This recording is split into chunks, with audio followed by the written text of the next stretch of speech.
Hello hello mike testing hello.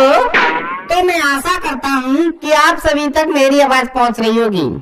मैं हवलदार चिरोटा सिंह आप सभी श्रोतागण का आप सभी कैदियों का तहे दिल से स्वागत करता हूँ कि आप सभी कैदियों ने हमें अपनी सेवा का मौका दिया और आप हमारी जेल में आए। ये सौभाग्य हर किसी को नहीं मिलता जो हमें मिला है। तो आज इस जेल में हम कवि सम्मेलन का आयोजन कर रहे हैं। आप सभी कैदियों सोच रहे होंगे कि जेल में कवि सम्मेलन का आयोजन क्यों हो रहा है। तो मैं आपको बताना चाहूंगा कि हमारे जेल के जेलर साहब को इस जेल में अपना कार्यभार संभाले हुए पूरे 75 वर्ष हो चुके हैं। अरे हवलदार साहब, ये तो जेलर साहब तो खुद ही 75 साल के हैं, फिर इनने कारभार 75 साल कैसे संभाल लिया? Good question. माफ करना, 75 नहीं 15 साल हो चुके हैं और अब यहाँ से हमारे जेलर साहब विदाई ले रहे हैं। अब शायद अपने घर में कार्यभार संभालेंगे। तो इसी उपलक्ष्य में जेल में कवि सम्मेलन का आयोजन हो रहा है। तो आज जेल में सभी कैदियों को कवि सम्मेलन समाप्त होने के बाद मटर पनीर और पूरी का खाना दिया जाएगा। तो इससे पहले जो कोई भी कैदी अपने अपने बारे में जो कुछ भी सुनाना चाहे या इस जेल के बारे में कुछ भी सुनाना चाहे तो स्टेज पर आकर अपने विचार व्यक्त कर सकता है और इस जेल में अपने एक्सपीरियंस को अपने शब्दों के द्वारा बयां कर सकता है। लेकिन ध्यान रहे, इस जेल की कवि सम्मेलन की कुछ गरिमा है, उस गरिमा को गिरने न दें। तो मैं सबसे पहले स्वागत करूंगा इस जेल के सबसे खतरनाक और खूंखार कैदी भोला सिंह का। तो भोला सिंह आए और अपने शब्दों से इस कवि सम्मेलन को 4 चांद लगाएं। भोला सिंह, तो तालियों के साथ स्वागत कीजिए भोला सिंह का। भोला सिंह आइए आइए आइए। धन्यवाद धन्यवाद। तो मैं जेलर साहब और हमारे हवलदार साहब का अपने तहे दिल से सम्मान करता हूँ जो उन्होंने मुझे अपने शब्द कहने का मौका दिया। मैं माँ भवानी से इन पर आशीर्वाद बनाए रखने की कामना करता हूँ। इसी के साथ मैं अपने बारे में आप सभी कैदियों को या अपने दोस्तों को कुछ सुनाना चाहता हूँ। तो जो भी इसमें गलतियाँ हो मुझ भोला सिंह को क्षमा करें। मैं कोई खूंखार कैदी नहीं हूँ ज्यादा, ये तो बस आप लोगों की कृपा है जो आपने मुझको खूंखार समझा। अरे अगर आपने 75 मर्डर किए हैं तो आप खूंखार ही हुए। अच्छा ऐसा है, फिर तो मैं खूंखार कैदी हूँ। आप सभी को मुझसे डरना चाहिए। अरे मगर आप इतने खूंखार हो तो फिर जेल में कैसे आए?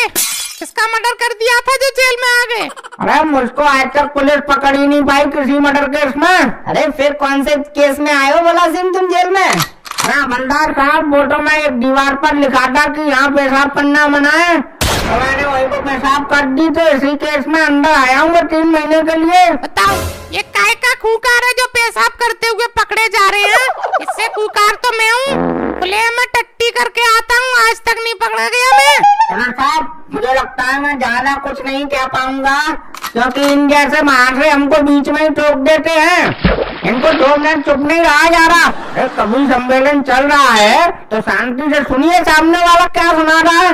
बीच में टोकना जरूरी है तुम सबको। अरे अरे भोला सिंह नाराज मत होइए। चलिए चलिए आप अपनी जगह बैठ जाइए, कोई बात नहीं, आपको अपना नेक्स्ट टाइम में मौका देंगे। आप जाइए, बैठिए नीचे बैठिए। चलिए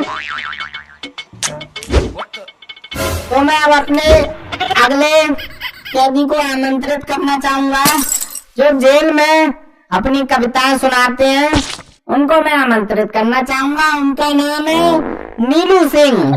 कैदी नंबर 201 स्टेज पर आए और अपनी कविताएं लोगों को सुनाएं। आइए नीलू सिंह।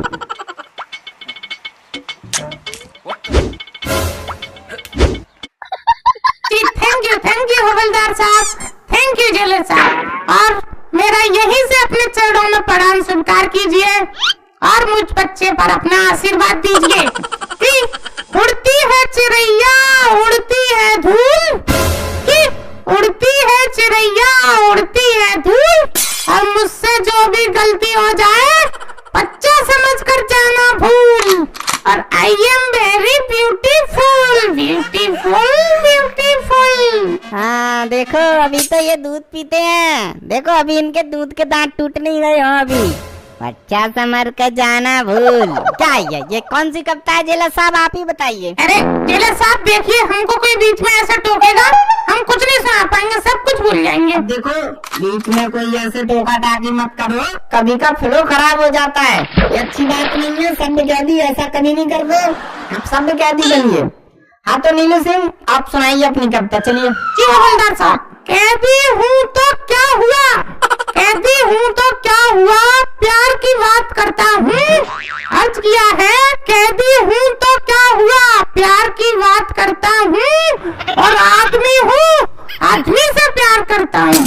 अरे गे हो क्या? कौन बोला ये? कौन है ये? अरे बीच में मत बोलिए, कितनी बार मना किया है, बीच में नहीं बोलेगा कोई। क्या दिक्कत है अगर वो आदमी होके आदमी से प्यार करता है? हमारे जेलर साहब भी क्या करते थे। क्या ये? अरे सॉरी जेलर साहब, मैं आपके बारे में नहीं कह रहा। अरे नीलू सिंह सुनाओ, आगे सुनाओ। जी हवलदार साहब, जी। तो मेरे प्यारे कैदियों आगे सुनिए। वह तो मजबूर थे हम, क्योंकि मजदूर थे हम। वाह वाह। हाँ सुनिए आगे सुनिए। वो मजबूर थे हम, क्योंकि मजदूर थे हम। 700 रुपए मिलते थे धाड़ी पर और 800 रुपए खर्च कर देते बीवी की साड़ी पर। अरे किसकी बीवी की साड़ी पे? अरे अपनी बीवी की साड़ी पर करते थे, और क्या तुम्हारी बीवी की साड़ी पर करेंगे। वाह कितना सभ्य आदमी है, पैसे खर्च करता है वो भी अपनी बीवी की साड़ी पर। वाह ऐसे होते हैं आज के महापुरुष। थैंक यू हवलदार साहब। तो आगे सुनिए। तो इसी तरह मैं अपनी कहानी के किस्से सुना रहा हूँ और अपनी आप बीती आपको सुना रहा हूँ। बहुत बढ़िया, आगे सुनाइए नीलू सिंह। जी सर जी। तो अर्ज किया है, जब तुम सफेद साड़ी पहनकर लाल बिंदी लगाती हो और जेल में जब तारीख पर मिलने आती हो, वो घायलों को लेकर जाती है, तुम घायल करके जाती हो। क्यों तुम हम पर ये जुल्म उठाती हो, क्यों हमको अपने गले नहीं लगाती हो। अरे नीलू सिंह गले कैसे लगाएगी, ये जेल है, तुम्हारा कपल पार्क थोड़ा ही है। जाओ चलो बैठो, गले नहीं लगाएगी। तो और कोई कैदी कुछ सुनाना चाहता है? अरे सर मैं सुनाऊंगा। तो हमारे कैदी नंबर 300 प्रेमी चंद आएंगे, तो अपनी प्रेम की कहानी सुनाएंगे। प्रेमी चंद आइए। शुक्रिया हवलदार साहब, बहुत शुक्रिया। तो आपने हमें यहाँ बोलने का मौका दिया। तो दोस्तों प्रेम करना पर प्रेम के नशे में बेकाबू ना बनना।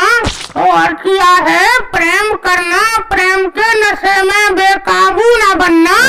बाबा बन जाना पर किसी का बाबू मत बनना, बाबू मत बनना। वाह क्या बात कही है प्रेमी चंद ने, बाबा बनना पर बाबू मत बनना। वाह आगे सुनाइए प्रेमी चंद। जी सर जी। हवा चलती है तो पत्ते टूट जाते हैं, हवा चलती है तो पत्ते टूट जाते हैं। नया बाबू मिलते ही पुराने बाबू छूट जाते हैं। वाह। अरे पूरी और पनीर बन गई है, जल्दी आ जाओ। अरे पूरी तो नहीं बन गई। अरे चलो जल्दी खत्म हो जाएगी।